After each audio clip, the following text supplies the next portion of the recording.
as soon as this goes. All right, so today we'll have a little bit shorter of a lesson part, and then you got 3 short assignments that'll kind of go with it. So instead of doing a test over chapter 9, there's only 3 sections that are in it. We covered section 1 and 2 within the last couple of days. We're going to touch base on section 3. You'll take some short notes. You got to save your notes. Whenever you go in and you think about the Egyptians, what's the first thing that pops into your head about the Egyptian? Pyramids, right? Okay. And it kind of shows the idea that they are a very sophisticated civilization based upon what they've built. And it shows everybody else that comes there, whether it was, a monument to the living deity, the god of the king, the pharaoh that was there, or whether it was a monument to their thought of the gods above. What's interesting, again, we talk about how the Eastern Hemisphere, now we're talking a little bit about the Western Hemisphere, the people of Central and South America that are there. They also did the same thing. They just didn't do them in such grand scale of these modern world wonders like the pyramids. All right, so what's up on the board right here is the Nazca people, and they created these lines, and these lines are about the size of at least, let's say, like a football field. Okay, some of these were about the size of our blocks that our high school are on. All right, and what's really, really intriguing is the lines of symmetry that they were able to obtain without having lasers, without having the overall idea, of like a survey stake, of all these tools, of all this stuff. But they built these awesome lines up here on the board. We're going to talk about those just a little bit as an introduction. All right.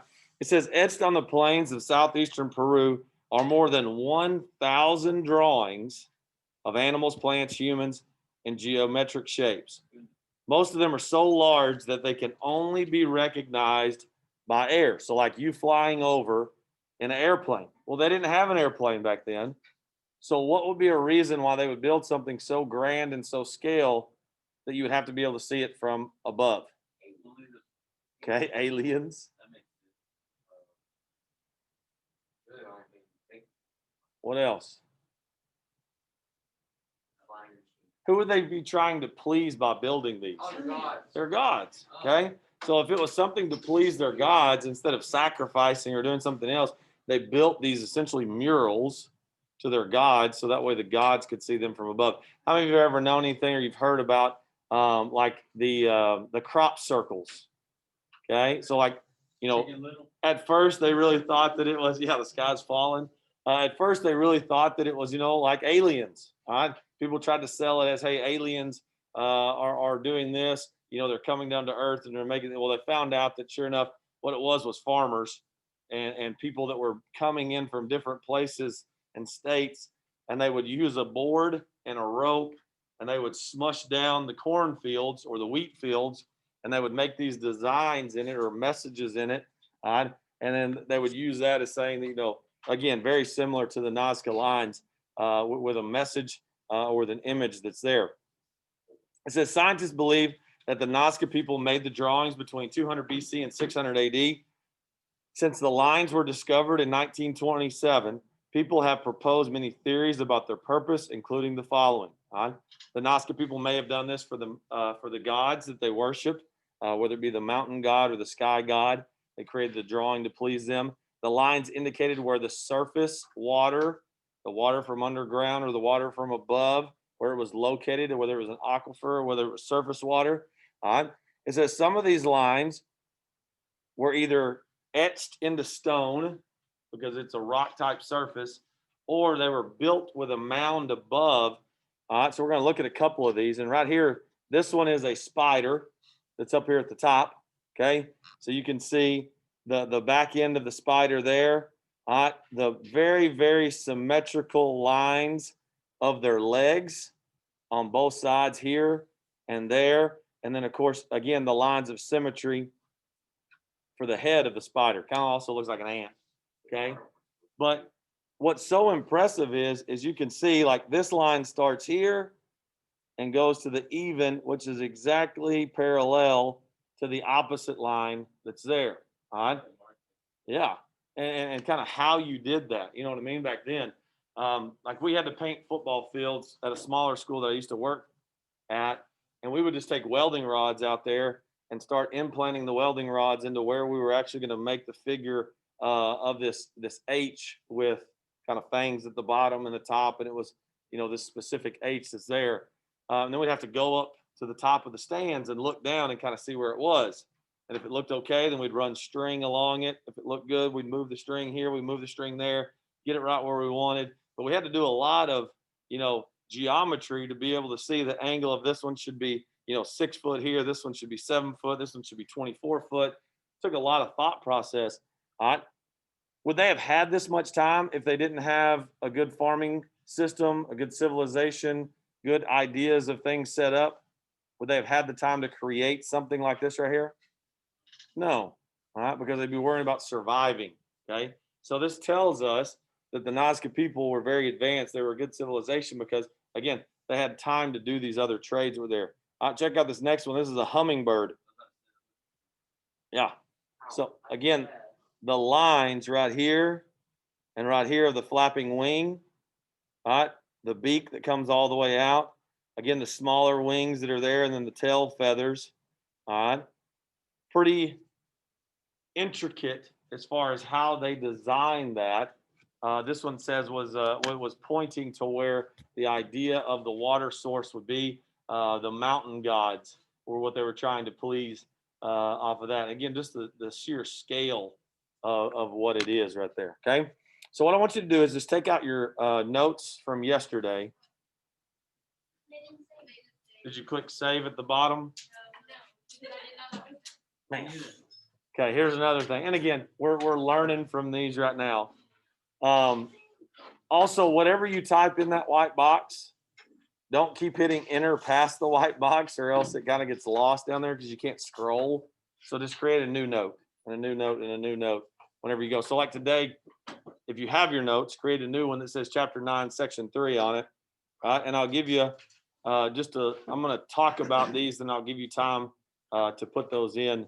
Your notes are there, but we're going to talk about 3 different people: the Chavin, the Nazca, and the Moche, and kind of how they were as far as overall people. So chapter 9, section 3 talks about some more South American early people. These are going to be the ones that are actually in South America. We talked about ones that were in Mexico yesterday as the early people. This one is going to be along the western side of the Pacific coast, where the Andes Mountains are. Okay, so the Andeans, the Andes, the people of the Andes Mountains, the Chavin were the first ones. All right, they were a civilization that started in the Andes Mountains. They built pyramids. They lived in rugged terrain. They were very tough people. Okay, because the geography of the Andes Mountains, if I start like telling you what it is, it doesn't sound real enticing as far as somewhere you would necessarily want to live at. It's going to be cold during the nighttime because of the idea of what the weather is like. It's going to be hot during the day. It's a mountainous type area with no good soil. So therefore, farming is not very good. And you're like, all right, well, why do these people want to live there? The mountain range also provided a very, very good protection for them. All right. If nobody really went there, or they couldn't see them from down below, the mountain ranges provided a very good protective layer for what they have. The Chavin people spread their culture with surrounding groups. So that means that there was evidence that the things that they were doing, their culture, their artifacts, their art, their tools, all that stuff, other places outside of where the Chavin were located also used these exact same things. So that meant that they interacted with other people, and their tools either got brought from there, or they went out and traded their tools with other people. So there was like a community-wide trade with that. I'll give you a second to type in the green that's up there. If you'll add that to your notes right there of the Chavin civilization.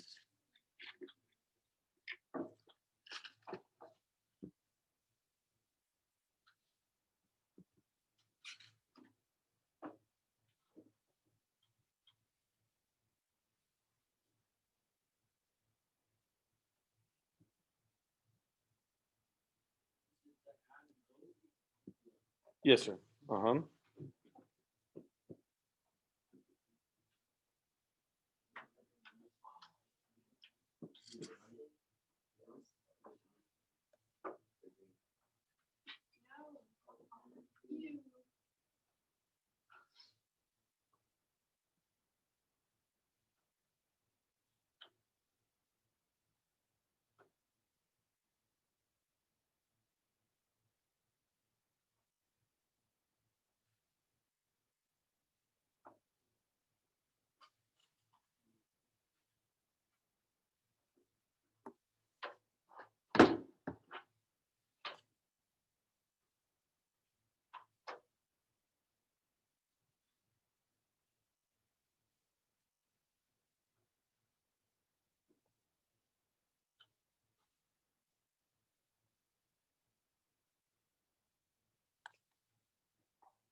You were going to talk about it. You're going to write down everything that's up there. Yes, sir. Uh-huh. As far as I go, this is condensed with all that PowerPoint, so that way you don't have to write down as much. On your phone or on your iPad? Okay. I logged me in on my phone yesterday. Let me see your iPad for a second. So if you go in here while you're at school, you type in HMO.sville.us on the board up there. It'll take you to right here, and then you can just log in with Google, and then you'll always be able to do that.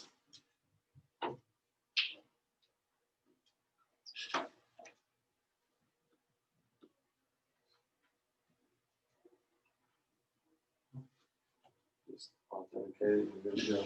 The Nazca. So this is the people that we're talking about with the lines. They again also were very civilized, a very developed society. They developed also during the time they were similar to the Chavin.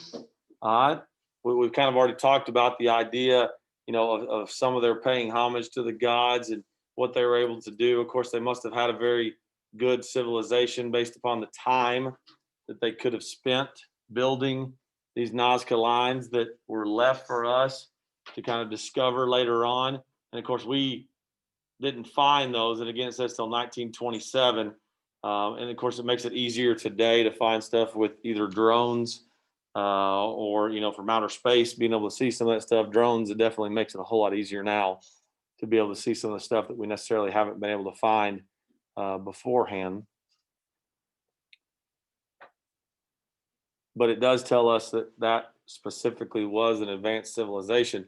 Both of these here didn't leave written records of who they were.